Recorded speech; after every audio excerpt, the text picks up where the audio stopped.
ये साल 2004 की बात है कि नौजवान दिनेश कार्तिक ने भारतीय क्रिकेट टीम में डेब्यू किया था और इसके 3 साल बाद उन्होंने अपने बचपन की दोस्त निकिता वंजारा से शादी रचा ली। इस वक्त वो स्टार खिलाड़ी थे। दिनेश और निकिता अपनी शादीशुदा ज़िंदगी से बहुत खुश थे।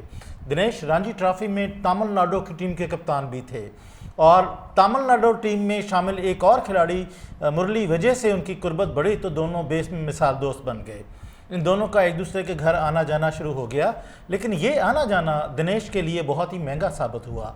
निकिता मुरली विजय की तरफ माइल हो गई, लेकिन दिनेश को इसका एहसास ही ना हुआ। वो सोच भी नहीं सकता था कि निकिता उसे यूं एक दिन धोखा दे देंगी। इधर निकिता और मुरली की कुर्बतें बढ़ी और उनका अफेयर शुरू हो गया और घर में लड़ाइयाँ शुरू हो गईं और बात तलाक तक जा पहुंची। साल 2012 में निकिता ने दिनेश कार्तिक से तलाक ले ली और तलाक के अगले ही दिन निकिता ने मुरली विजय से शादी कर ली। इस तरह से ये मोहब्बत का एक खेल शुरू हुआ और मोहब्बत का दूसरा खेल जो है वो ख़त्म हो गया। यानी निकिता ने पहले दिनेश से मोहब्बत की और उसके बाद वो मुरली विजय की तरफ माइल हो गई और फिर तलाक के बाद उनसे शादी कर ली। तलाक की वजह से दिनेश कार्तिक को बहुत सदमा हुआ और वो सदमे की कैफियत में डिप्रेशन में चला गया। उसकी ज़िंदगी यकसर बदल गई। वो अपनी लाडली बीवी और प्यारे दोस्त मुरली विजय की धोखाधड़ी को भूल नहीं पा रहे थे। वो सुबह से शाम तक मैनोशी करते और बिल्कुल तन्हा रहते। उनकी क्रिकेट ख़त्म होगी और टीम इंडिया ने उन्हें अपने स्क्वाड से अलग कर दिया, इसलिए कि उनकी कारकर्दगी 0 के बराबर थी।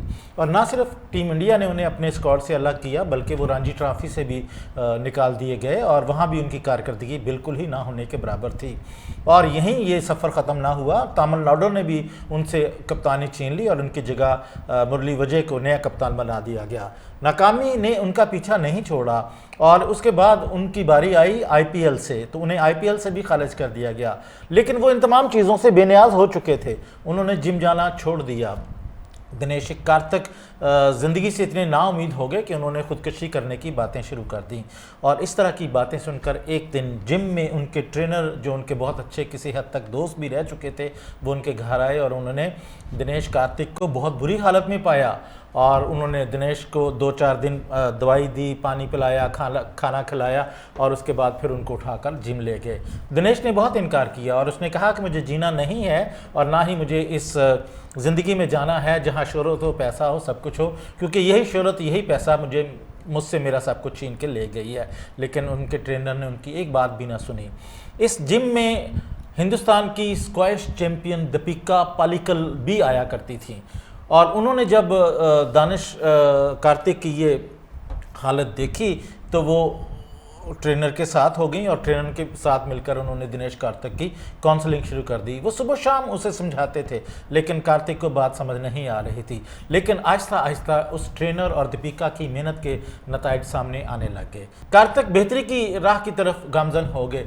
इसी दौरान मुरली विजय की परफॉर्मेंस भी ख़राब होगी, जिसकी वजह से उन्हें पहले भारतीय टीम से निकाला गया और उसके बाद चेन्नई किंग्स ने भी उन्हें आईपीएल के रास्ते से बाहर कर दिया।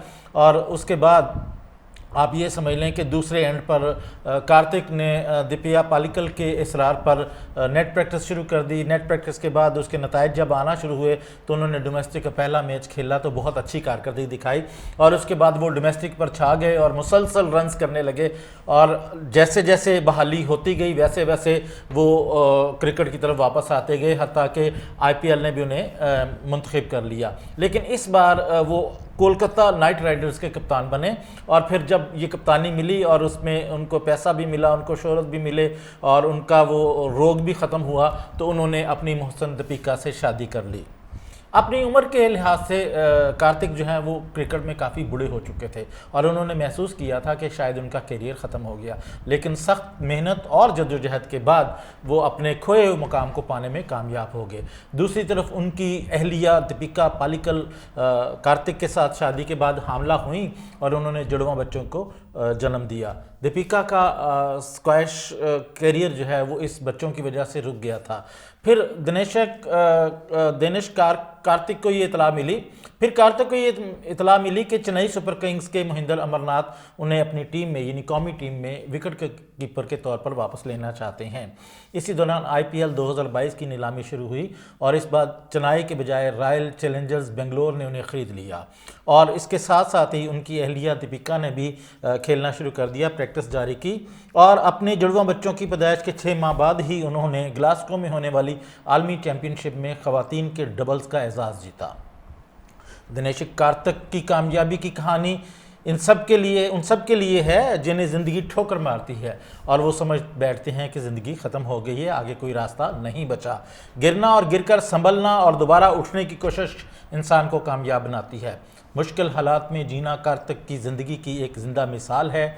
मुश्किलात के ख़िलाफ़ लड़कर ही आप अपनी मंजिल तक पहुँच सकते हैं।